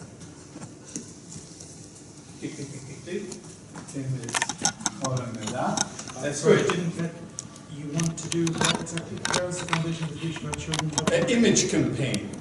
Image campaign, yeah. Image campaign. Yeah. Okay. Caroline. Yeah. So this means like recommendations, not just headline, but means... yeah, recommendations in the form of a headline. Okay. Not long, elaborated. Okay. No, this is not just on behalf of me or Women's Federation, but I think many of the NGOs that are based here at the United Nations in particular, we've discussed the idea of having a family committee under Congo, as there is in New York, and maybe the momentum of this conference would be a good moment to sort of revive that idea. So, how would you call it? To have a family? NGO Committee on Family. At the United Nations, to deal with some of these issues. Yeah. Wonderful. You're right, you're raising your hand. I would have suggested, because there were many so-called experts who say, I would say again, family, to go deeper, to find those experts, academics and scientists who are pro-family. So someone to develop and widespread the research of the experts, scientists who really support family, where a family is good. So again, what's the proposal? My proposal is that we should be aware of someone to have the sources, more sources of the positive scientists, so experts. Okay. we have already, some presented already some resources, but if we have this networking, the list of the organization, and we have the websites of the different organizations that were presented here, we'll also find our way to expert findings and scientific researches. Huh? I think that is a bit, what? A database. Sorry. I always think I'm loud enough, but it's a good hint. Yeah, is that, can we summarize it as create a database on experts? Yeah? And who could do that? I mean, do you have that already? No. No, I know that various organizations, have it, but you have to look for it and find it. Huh? Okay. The lady from Congo. Alors, moi, ma contribution serait de promouvoir en fait les candidatures de... oui, c'est bon. Micro. Voilà. Je vais peut-être me présenter parce que je ne l'avais pas fait. Voilà, je suis Madame Véronique Lebré, je suis juriste, originaire de la République démocratique du Congo. Et je travaille en Suisse au sein d'une organisation, c'est une fondation sociétique qui s'occupe des droits des migrants. Je suis également membre de l'UPF et nous avons organisé au mois de mai, c'est ça, une conférence de la République démocratique du Congo sur la paix et la réconciliation démocratique du Congo. Voilà, ceci étant dit. Alors ma proposition est, voilà, ce qui se passe finalement, c'est au niveau des structures législatives que les lois sont votées. Alors il faudrait pour moi promouvoir les candidatures des citoyens qui ont des projets de société qui sont basés sur les valeurs familiales, de manière à contrecarrer les lobbies des avocats, des firmes pharmaceutiques qui approchent un peu de différents parlements et qui font des divorces et de l'accompagnement d'un fonds de commerce. Donc, ça serait à ce niveau-là. Et au niveau du gouvernement, que le gouvernement peut mettre plus d'argent pour contraindre un peu les divorces dans des actions de médiation et de conseils conjugaux, au lieu de mettre plus d'argent pour les payer des avocats gratuits. Okay. Thank you very much. It's a bit in the direction of what Harry Benson suggested. Yeah? Put the money where the problem is or where the solution is. Okay. Mrs. Walsh. Yeah. Hi. Let's see. The UN, inside the UN, there's not much emphasis for family. If we could take advantage, like the Parents' Day, 2 years ago, much with UPF's push, UN came up with the Global Day of Parents, which is June 1st. So if we, as a groundswell around the world, can take them seriously, they will hear from us that parents matter.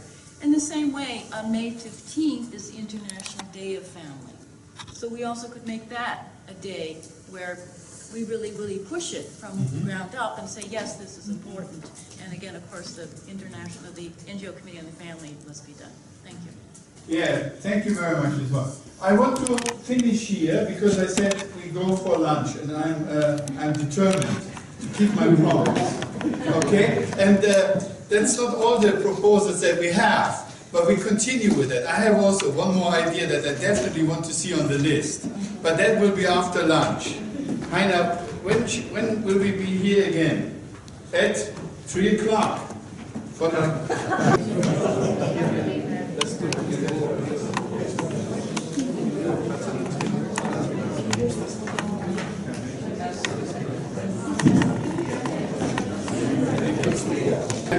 Start our last session for today. Do you think someone needs the French translation still? Maybe so. Yeah, or there's still people around. For today is also for the conference, for the whole conference, the last session. As we have already explained, I want to work a little more, like 10 or 15 minutes on, or even 20 minutes on our list.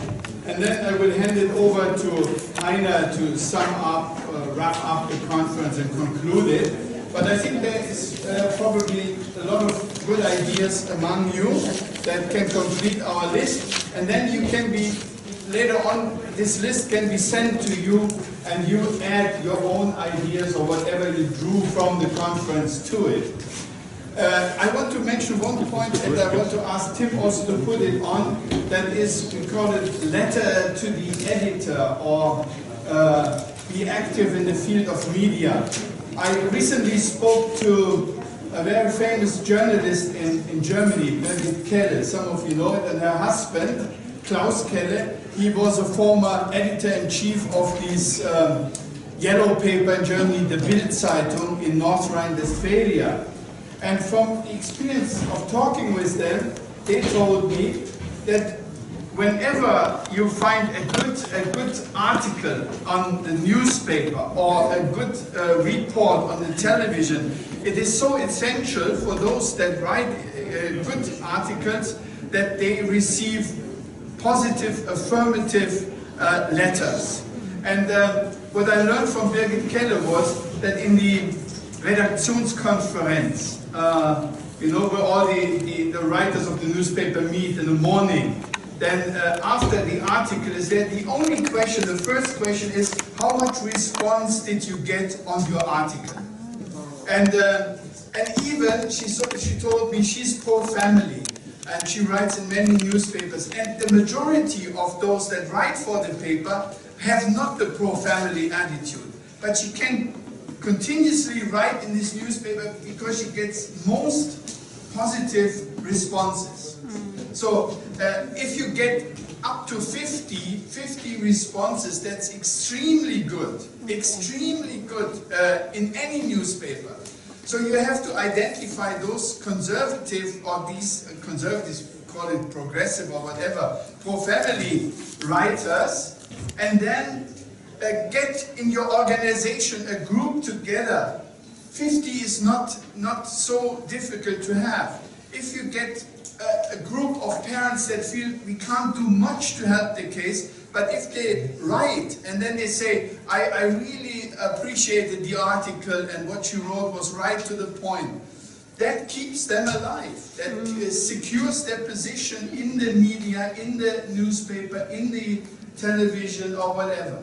And other way around, it works also. If you get negative responses, yeah?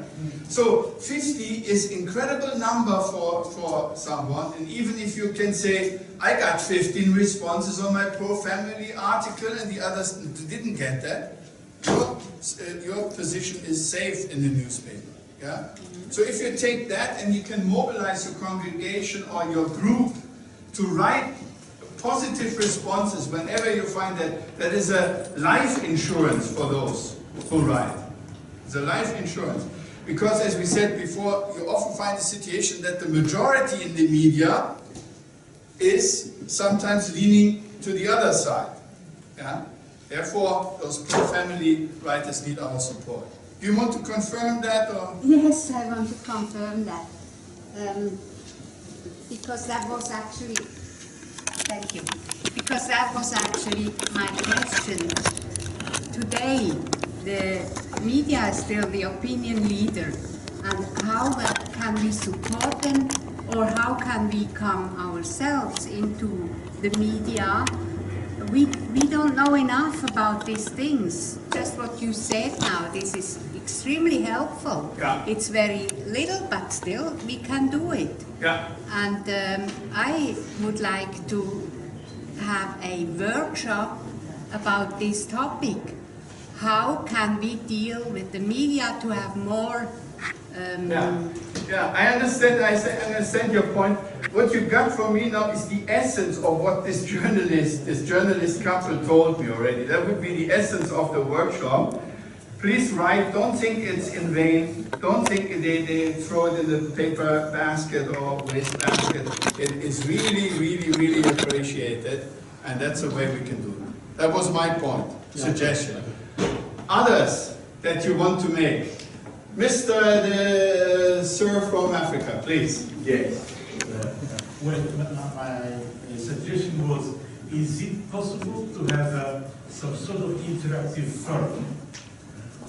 Because you see, we've just met here, so to say, incidentally, and then we have opinion of what is happening here and there.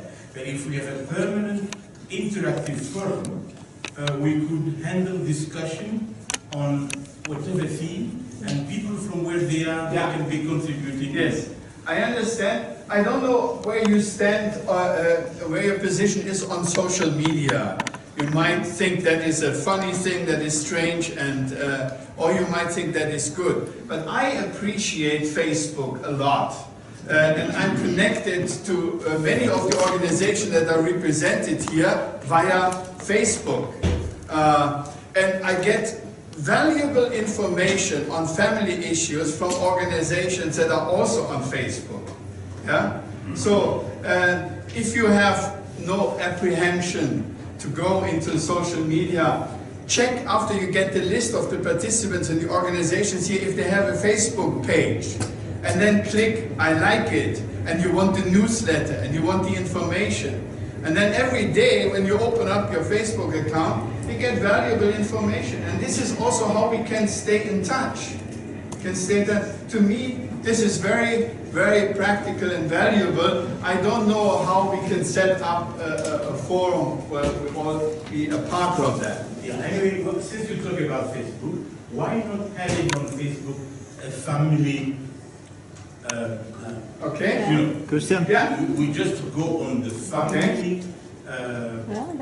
Yeah, I understand your point. We put it on and we see. Yeah, to that maybe one idea what could be done because I'm with the Family Forum also a partner in the Austrian Family Network, and we have as a Google group, also where those also who are interested, who are part of the group, they get the letters, the invitation, or the letters, and there are also possibilities to discuss certain issues. Yeah. Feel free to send this Google group information to the participants here. Yeah. Okay. Yeah. All right. Yeah. Other proposals here, please, from the Netherlands. Of course.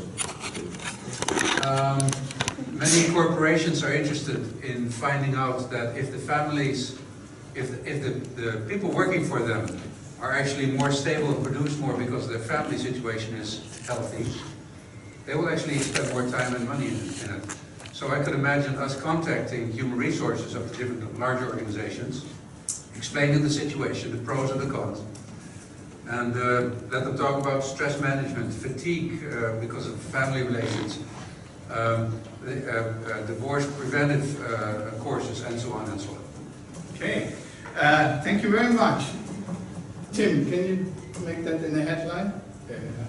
We had one good, during lunch, we had one good suggestion from the gentleman from Strasbourg. Would you like to make that? Yes, thank you very much. I would like to suggest to you to reclaim the commemoration of the family every year as a family pride. Yeah. Oh. Yeah. Think about that. Family pride. Family pride. Maybe we even march sometime. I suggested as well a date. Pardon? Yeah, whatever date we'll find. I suggested as well a date, for example, the 24th of June, which is the feast of the St. John. Okay. Okay, think about it, which date suits you well, but family pride is a very good. Yeah, for example, doing marriage. Mrs. Walsh. In terms of developing grassroots, empowering a younger generation, also people that don't feel particularly skilled, the real simple thing is having a good book such as from Neufeld, you can have a parent group on how to hold on to your kids, or Greg Bear has Real Love, very simple book. You just have a book club with young people, work in the communities. It just helps us strengthen our own internal family situation, but to build your grassroots. Books club, good. Small group book clubs. Good, very good. May I say something that sounds a little bit anarchic? No, but when I drove to Cherbourg recently with my car, I saw on the bridges that go over the motorway, I saw they glue it on, just black and white letters, no au gender. Yeah? So on every bridge, that when you go there through all the Normandy, from Paris to Cherbourg, you would see black and white, they glue it on, no au gender, no to gender. But you could also make ja zur Familie, from family and marriage, marriage and family ahead, or whatever. You know, maybe even consider in your city, you have a bridge where every day 100,000 cars go, the traffic. And one day in the morning they go and say, ja zur Familie, or marriage ahead, or whatever.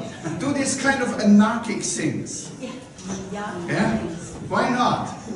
Because you're in the UN. But don't ask your city council for permission. You may not get it. You're suggesting a graffiti strategy. No graffiti strategy, that's Western tradition. We don't want to follow that. Okay, call to order. Okay. But it's up to you. Other proposals that have not been made No, yet. I only wanted to say then we have to engage the card for such things. The what? The card students. Young people, you mean organization for young people? Yeah. Definitely. Yeah. One purpose of this meeting actually was, when it was being planned, was to come up with some sort of talking points or advocacy points that could be generally distributed to prevent this kind of feeling of being intimidated by what's happening, by all the so-called experts that we know are sort of proclaimed experts, actually, many times. So something that we could maybe do as an outcome of this event, collecting some of these good ideas, and at least to begin with, we could send them out to the people who attended here and put them on websites. How would you name that? How can we make that in a headline? Advocacy, preparing advocacy points on family and marriage to popularize kind of the issue. You know, in America, we sort of frame everything in the Department of Health and Human Services for the sake of child well-being. Child well-being. Child well-being. So, I also like the idea of optimum human development. Optimum human development. Or optimum human growth. Very good terminology. Or optimum human development, because I think that sounds cool, right? So then if you say, I want to be part of marriage and family, oh, that sounds conservative, religious, but I want to be part of something which promotes optimum human development. Cool. I think it's good. Maria, since you also said we have to find the right terminology. Huh? Yeah. So that's in this direction. So maybe one or two more, and then get your act together, and then Heiner takes over. Maria, and then. Very briefly, just to say that in general, it's better in terms of wording to use positive wording. Marriage matters. Yes yes to family, but not no to gender. It's better to strengthen what is good and what is favourable and use those words. I think it helps if you want to have a positive terminology, although you sometimes need to say no as well. Yeah, sometimes the negative side in me wins over the positive. No, I know, you're right. So I think some of these ideas were meant to go under the idea of advocacy. Like positive terminology, and these are things that we could put under. Yeah, you want to leave that. I mean, you have to consider this is now not really elaborated. It's a collection, but it's for your service, and for your. Then you can rearrange it or whatever. Okay, one more, and then Stephen. Just also about people, all these individual rights. I have the right to change sex. Why don't we stress the child's right? There's never anything about the child's right. It's always about the individual. And what about the child, the most vulnerable person in society? We don't have any. Yeah, thank you very much. One thing I can say, who told me that during lunchtime someone said, during a coffee break, someone said, if little children had a union, what would this union demand? Little children don't have a union. But, yeah, if you ask little children, what do you want? They say more time with mommy and daddy. Or they say, yeah, more time, but then they have to be 8 or 10 hours somewhere else. So think about it. If little children had a union, if you ask little children what they want. Steve? I have lots of things to say about this, but I think the Americans have shown a pioneering path. And watching that path grow from afar is very amazing to watch. And you see how that grew, how those things developed, and how they developed the marriage initiative and things like this. But it was by far, I think, one of the key people was having a central email person, and that was Diane Solly. Stephen, please. Yeah, I'm sorry. But the point is, she emailed, she built this email list, and she just sent it, and collected all the people's organizations that were interested in marriage, collected their data, collected their articles, and she sent out every single day a newsletter saying, and what she did, she educated the American politicians, religious leaders over time, over a course of 10 years, and she started a conference and everything else, and then out of those connections became all these other initiatives. So what's the proposal? Well, you've got to educate, the politicians and the people of Europe, the key leaders. And the question is that there's a man in England called David Percival who does the same. He does it once a week. He sends out. And the question is whether I might talk to him and ask him, because he sends it out to all over the Europe and world actually. But he only introduces okay, we got the point. To have maybe a European section. And if he might, then he might be a good focal point where people with articles or something research or anything is sent to him, and then he might be willing to work on a European level. But if not, then somebody's got to do it. Because without educating politicians and everybody about the data and the costs and everything else, it's just so much harder. Okay. So Facebook page is nice, you. but how to do that? Last one, and then I hand it over. Very short. We had a very good lecture about Neufeld and other expertise, and we realized how the sex education at our schools is handled. What about a campaign for better sex education in the schools? Oh. Yeah. Or at least detect what's on the plan. As a good moderator, Excuse you me? cannot veto, actually. Thank you for this. You said brainstorm. Come on. Yeah, sure. Sorry. I should know. Yeah, thank you. Maybe a comment to that. Okay. Not a comment. Joseph, not a long comment. No, one sentence. Brainstorming. Yeah. I find this is a very important issue, the sex education in school, but I find that it would be important that as family organizations that we work out and present together really a curriculum for the governments, for the ministry, not only to be against it. Yeah, this is what you mean. Yeah. That's what I said. Okay. Yeah. I'm not against the pro-marriage development relationship. Okay, Tim put it down and we brainstorm more on that. Okay. Thank you very much. I hand it over now to Heiner. At 4 o'clock I will leave. It's not because I'm protesting against anything, but my train will go soon upwards. Anyway, I say already, thank you very much. Okay, thank you.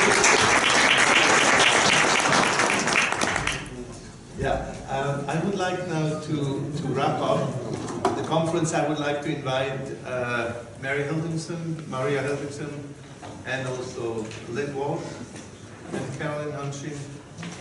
And I'm the only man here, so that's okay.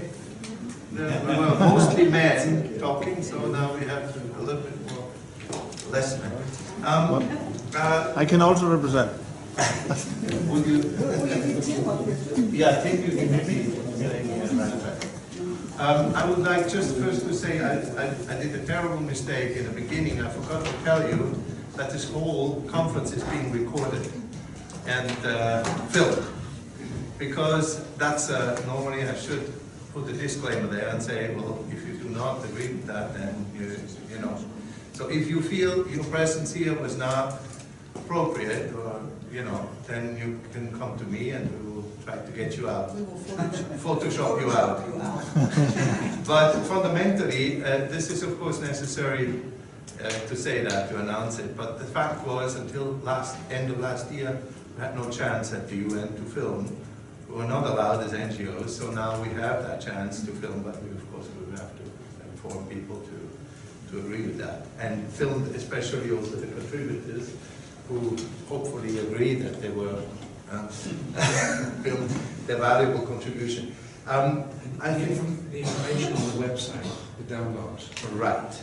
I have a good conscience telling me, helping me a little bit to remember things.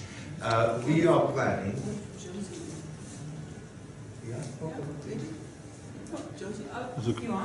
Yeah. Yeah. Sure. Yes.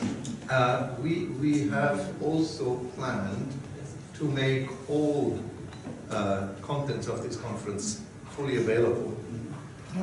Not against any charge, of course. This is fully free of charge. This is public. We'll put it on the website, including the presentations, but bear with us because it takes a little bit of time, as our technical staff is Michel Vermont, who's not here now, and also I want to thank them for their actually great efforts to record it. Thank them in advance already, because they're going to do that whole work over the next few days. Actually,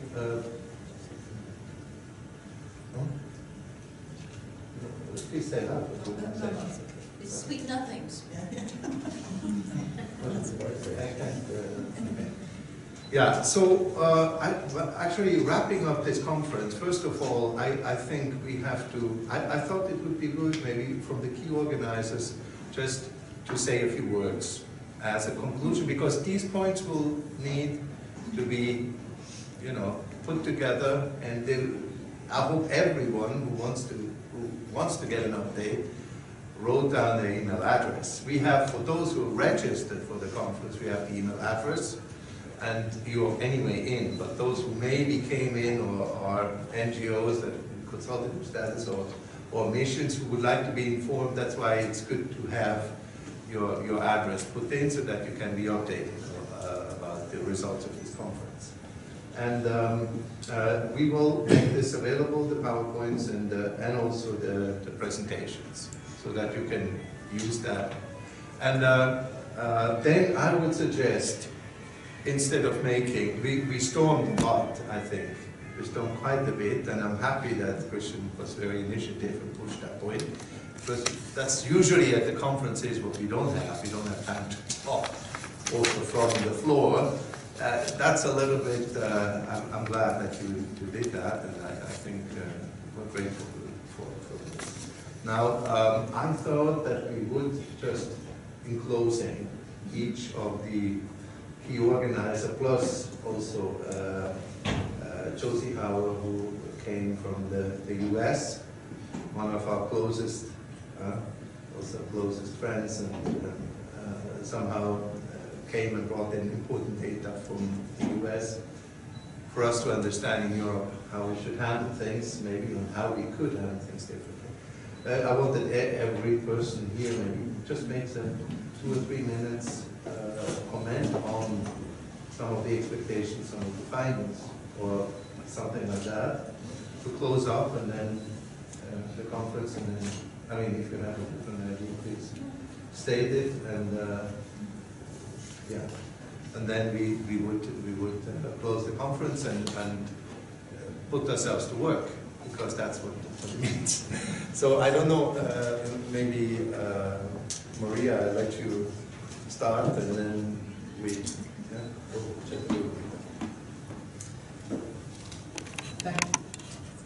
Thank you very much, Heiner.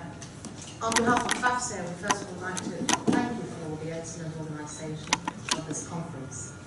And it has been a pleasure to be here to meet with you all. So thank you for bringing so many speakers together and for putting the focus on the family. I think that each one of us, we can make a difference wherever we are with the talents we have. And I also would like to say that each family can really make a difference. So what happens within each one of our families, whether you're married or perhaps you're not, but we're all part of a family, we all come from a family. And what happens within each one of these families has a huge impact on society, since family is the basic unit of society.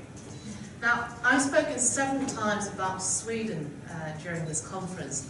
I would like to mention a very interesting example of what happened in one of our neighbour countries in 2010, namely in Norway.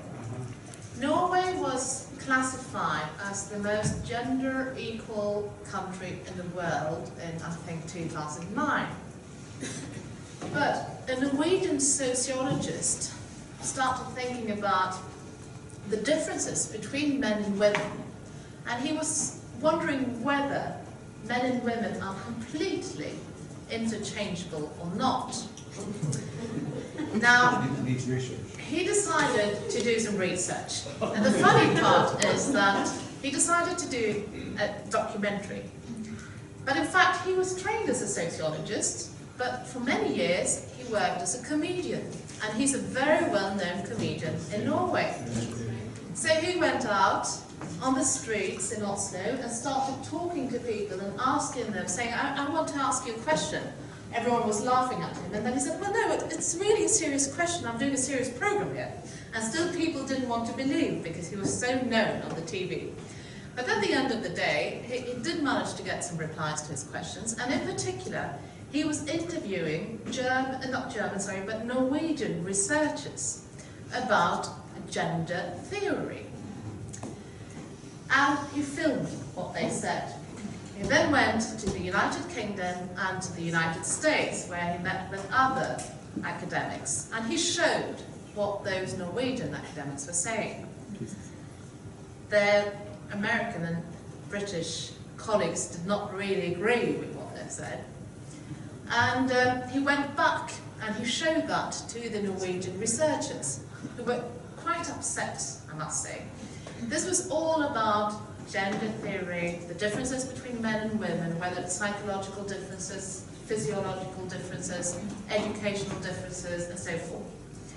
All in all, this documentary was made into 7 chapters, all broadcasted on prime time on the national Norwegian television in 2010.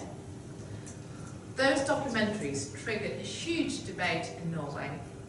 And although I haven't seen it written in a public way anywhere, the Norwegian National Council for Research, that is funding all the public research, decided not to renew the research on gender theory, because it was proved that the way this research was conducted in Norway was by no means scientific. Yes. You can watch it on YouTube. You can watch it on YouTube. The program is called Brainwash. And it has been translated with subtitles in English. Yes, very good. Now, their Swedish colleagues were not pleased at all, of course. So Sweden is a peculiar country, and the Swedish National Research Council decided to increase the funding for gender theory so as to welcome those exiled Norwegian researchers in Sweden. Nevertheless, it does show that using humour, being factual, and reaching out through the media, you can make a huge difference in terms of funding, in terms of influencing the public opinion, and in terms of raising awareness among normal people of what's really happening at a certain academic or political level. So I think that example can certainly be used in other ways, finding the right people and the right topics. And if Norway did this, then you know, in Sweden we usually make fun of Norwegians. We have these relations between all states. But so I'm not saying this because I'm Swedish, but if they managed to do this in a country which is very, very, very far ahead on all these issues, marriage and family, then I'm sure it could be done in any other country. So everyone can make a difference. Nothing is impossible if you have goodwill and you work together. So that would be my last word, the importance of networking, sharing information, sharing experiences, and trying to go forward in a positive way, with positive wording, and remaining very factual and showing compassion with each one of those persons that we meet. Because family and marriage are very sensitive topics, and we have no clue what the people who surround us have been through in their own marital or family life. So we need to care for the family, not only within our own family, but also by showing that family life can be something positive. Marriage is positive, and promoting a positive image of it all, so that those young people who I was speaking about yesterday, who consider family as being their top priority, they be not deceived that their hope that they may establish their own family, found their own family, can be fulfilled. Thank you very much.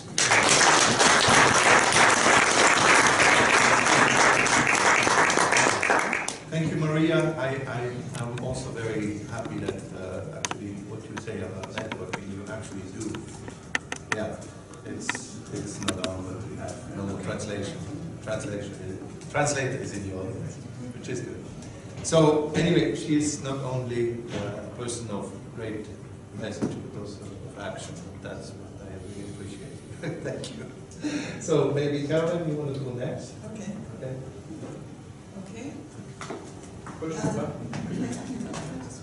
It's okay. Anyway, I wanted to maybe just go back to this point of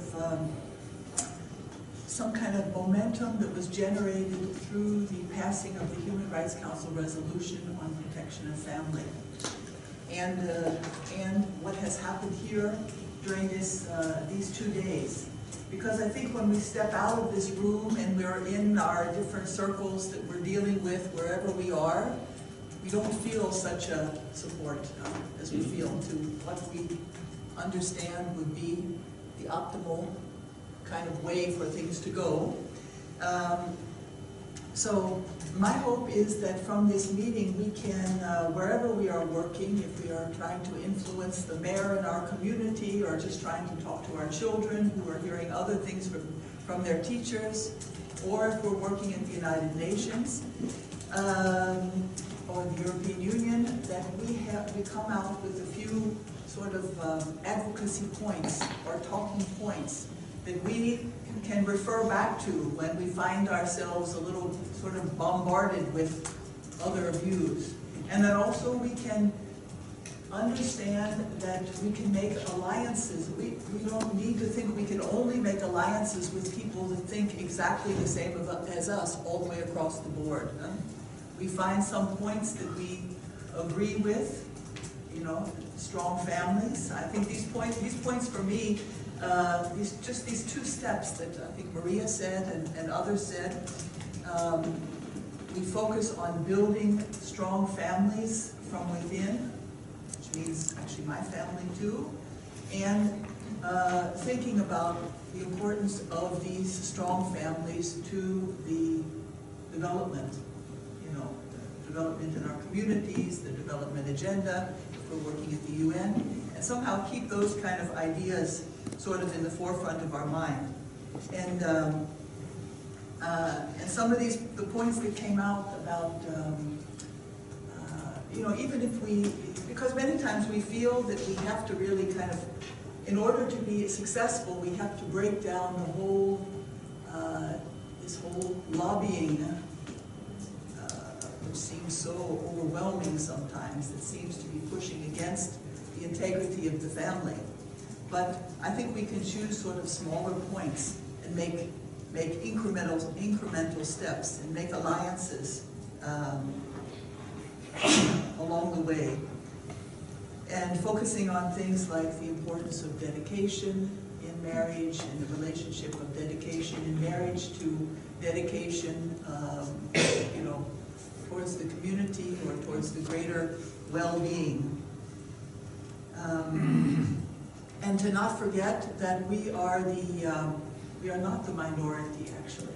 We have that feeling oftentimes that we are actually, I think civil society's basic concern about family, healthy family, kind of a normal, even form of family is actually the majority. The majority of people think that way. And even if I can say just one small thing related to that, many of the women that I work with here at the UN, the very strong feminist thinking women, I sort of had the idea that they were against these ideas that we are talking about here, because that is the way they seem to behave in public, actually. But I discovered in private, actually over and over again, that actually when it comes down really to their personal viewpoint, they're thinking very much like us and like the rest of that great majority in the world who is really looking for a sort of reestablishment of healthy family as a bulwark in our society. So anyway, these are just sort of points that we have to sort of keep in the forefront of our minds so that we can have the power and the empowerment to go on. Oh yeah, because he didn't introduce me at the beginning. No, he just said, Heiner said I should just, I'm representing the Women's Federation for World Peace International, which I think most of you know that, and working here at the United Nations representing that organization. So I would, and for us of course, even though it's not our only issue, family is of course, as a woman, as a motherhood is a big issue that we make. Motherhood related to the development agenda is one of our big points. But this of course is very much wrapped with family. So anyway, I look forward also, especially to this point, if we could really set up the family committee, NGO committee on family here in Geneva at the UN. I know there are some in the audience who would be very interested in doing this. Maybe we can get together and do that. So thank you very much, everyone, all your great interventions and ideas, and I hope we can continue together and really make a kind of a global mobilization in the right direction. So thank you.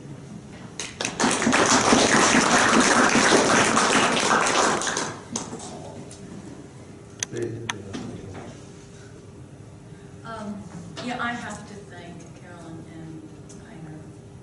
What a phenomenal job you have done. Heiner, I see you running around, organizing speakers, timetable, running after people who lost the bag. You know, you've done a phenomenal, important job, and it's really a breakthrough. Thank you for all of us.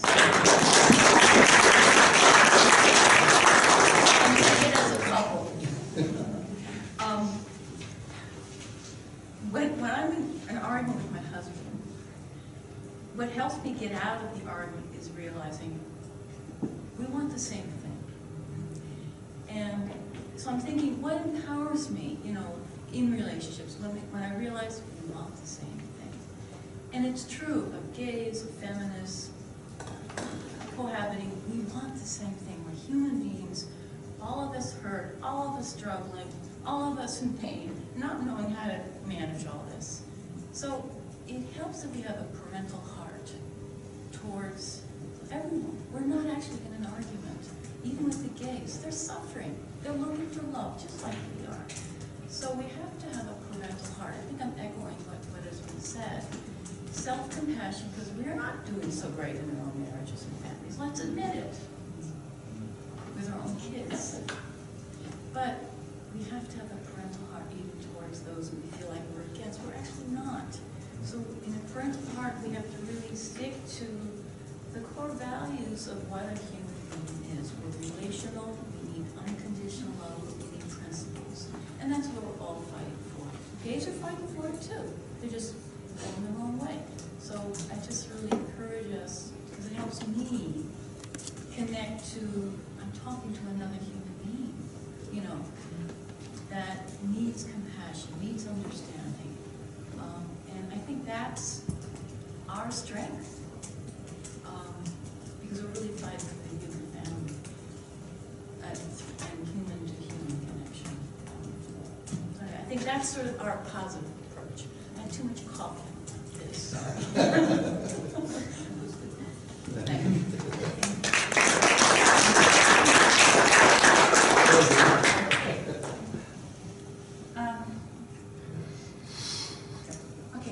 First of all, I'm so grateful to have been invited to Switzerland and to hear so many different viewpoints from different countries. It's thrilling for me, I have to tell you.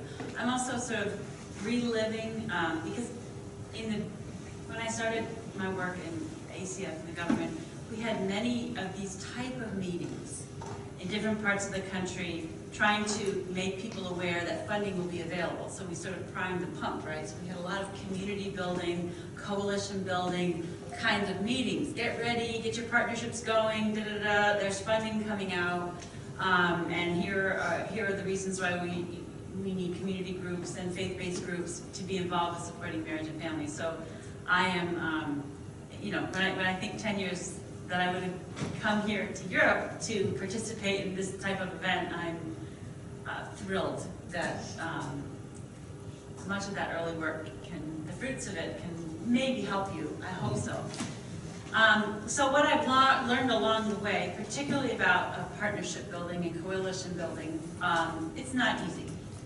And to make good partnerships, and you have to make a good strategic alliance. So it has to work for all the parties involved, and the messaging has to fit both the objective that you're trying to do, it has to be very strategic and targeted, as well as your sense of mission. You know, we have this notion which we warn against in America for nonprofits, which I guess you guys would call NGOs, so nonprofit organizations, of mission creep. Do you know what that is? Mission creep. It means like, oh, the government is offering money over here, or we can get excited about this. So our mission is education, but ooh, we let it creep over here. So how do you prevent? Because you don't want your organization to be involved in too many different things. You have to be strategic about the little piece of the issue that Carolyn mentioned. So being strategic and messaging strategically and making partnerships that are sustainable, that is art and craft as much as is the knowledge base and content delivery. So some folks are going to want to be more like advocates, and some folks are going to be more like service delivery, and some folks are going to be more like think tank types. So that's fine. It's all needed. It's all needed. And I think there are, again, being here in the UN, I'm just learning really about maybe the messaging that you might want to do at the UN. It seems to me that there are key issues globally, right? Health and the health, right? And how to deal with elderly. I think that point is undernourished, actually, even in the marriage movement in America. How important stable families are to take care of the older generation. I was sitting here, and we've never really talked about that in the work that I've done in America. You know, outside of grandparents taking care of foster children, in my agency we don't see married couples, you know, as opposed to non-married couples, so I think that's a good point. And I think many people would find that interesting. Any connection between stable marriages and health, or mental health, is very important. And all of these, the structure of family and how does it, maybe it's a stretch, and how it relates to the prevention of conditions for human trafficking and sexual abuse, but I think that's huge. You know, and also particularly men's health and the important role of men in early childhood. And then one more thing is, you know, because I think people can rally around this language because it's biological, is a neuroscience issue. How our little brains are developing. Religious people, that we like to talk about spiritual and moral a lot, and I love that language. But it doesn't speak to lots and lots and lots of people. They're talking about brain development, and they'll listen because it sounds like authoritative knowledge. So there's great brain science out there, and we've got some brain doctors in the audience, and we have access to brain doctors. So tip sheets, especially, you know, the whole relationship between mother and child, but the triangular relationship, father, mother, and child, and how that influences early brain development. And if there's research on prenatal brain. But I mean, you know, at the very least we could say it influences once we have a baby in our hands. So those are the little contributions that I think, and I'm just thrilled if anybody needs to help in searching any of the databases I've given you. I also have lots more, but I'm a firm believer in don't give too much. You can contact me like, we've decided to go in this direction, can you help? Can you provide some information, some curricular resources, some educational resources, can you direct me? Please do not hesitate to contact me on my professional email, and I'm sure my boss will allow me to do that. So, thank you very much.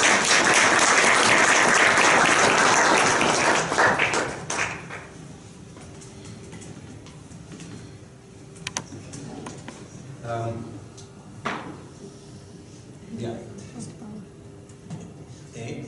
Okay.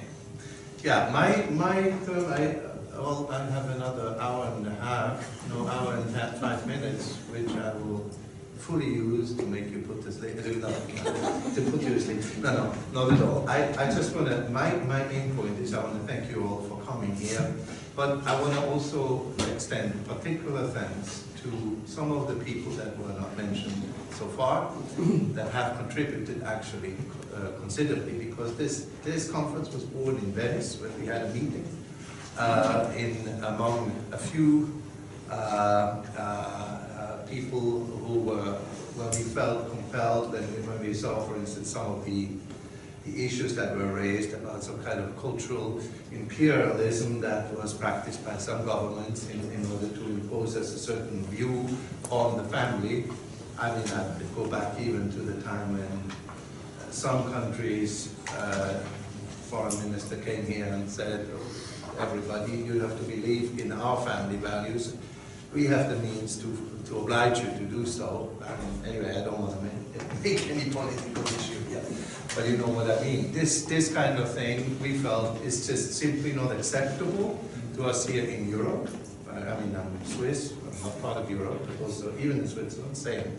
It's not acceptable to just push us to believe things that we cherish dearly, which is our family. I mean, we're experts in family because we have our own families, we have our own kids, and we're dealing with them, and we're dealing with the larger society. I want to thank especially two people here, Steve and Stacy, who is there, and also our dear friend Joseph Humdacher, also Christian Hausmann. Actually, these three people were instrumental in setting this whole European project of this conference here at the UN up. I mean, some lived in Finland, some lived in faraway Austria, and some lived in faraway Germany. I mean, it's so far away. But anyway, I felt it was an input also, it was a result of networking, of also beyond national barriers. And I'm grateful that you gave your input also in terms of recommendations of various speakers. We had a whole wide variety of speakers that we had representing all kinds of countries and traditions and cultures and so forth. So I'm grateful also for that, for those contributions. Stephen, really, thank you. You did actually a great job that nobody maybe seemed to see so much, but you did a lot. And also Joseph, thank you very much. We have to go on with what we started here, but I want to also pay tribute to actually, of course, all those great speakers who came from the various organizations. Also some last minute even came in and gave a valuable contribution. And I want to also make sure that I think for us it was an enormous encouragement to see that a resolution on the protection of the family was passed on Thursday. We were invited to the same evening to celebrate National Holiday of Egypt, who was one of the co-sponsors. The Egyptian ambassador was normally supposed to come, but he's wrapped up in a different meeting. So I'm also grateful for all those sponsors of this, the Russian Federation and also Holy See, sponsors of this resolution. And I would just say we need to work together, not only, we are the NGOs here, and you are the national governments, but we need to work together, NGOs and governments, non-governmental organizations and governmental organizations, and try to make sense of what policy, such kind of vital points like family, that policy must make sense, common sense, and not just legalistic sense. So I'm closing here. I think I have 1 hour that you can relax, and don't worry, I'm not going to go on. But anyway, thank you all, and hope we keep in touch. Definitely from our side, we'll keep you updated. And yeah, that's it.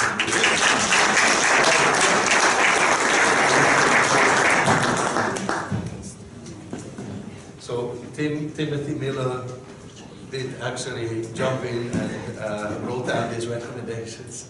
So Mark Brand, Secretary General of UPF Europe, who is not here, and especially also he's here. Dr. Ahn, thank you for giving us. Oh yeah, there he is. He's hiding. Do you have something to like to say? Well, I really think that main people should be thanking really Heiner and Caroline. So can I suggest, because they really did bear the burden of this whole thing, and they were the ones who initiated the holding of the conference. And so can I suggest we give them a round of applause?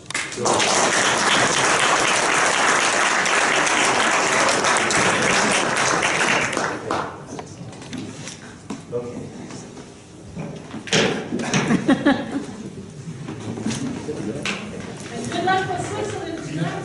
Oh yeah. Oh, yeah.